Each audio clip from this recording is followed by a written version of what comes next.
घेतली 2-3 तास भिजवलेली आहे आणि 4-5 पाण्याने धुतलं आणि आता मी याला उकडून घेणार आहे। मग ह्याची भाजी कशी बनवायची ते सांगते।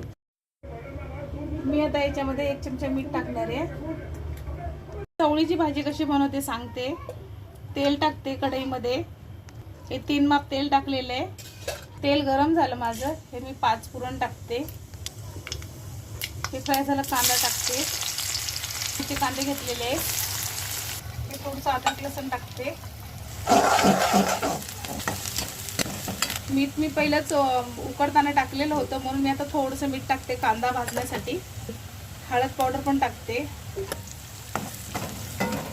लिहिलं आहे माझा, हे बघा असाच कांदा भाजायचा। आणि एक टोमॅटो टाकते। धना पावडर, जिरा पावडर 1.5 चम्मच, हे तिखट मसाला आहे।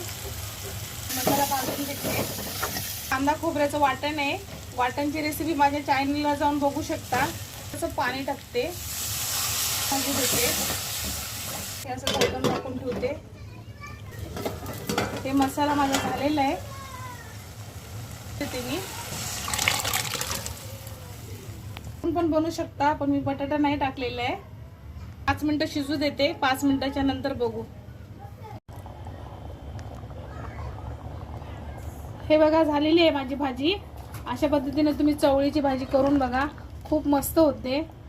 घट्ट पण झालेली आहे आणि घट्ट करण्यासाठी बटाटा टाका किंवा वाटण भरून टाकलं तरी चालेल, नाही तर हे शिजल्याच्या नंतर थोडंसं असं वाटून टाकलं तरी चालेल।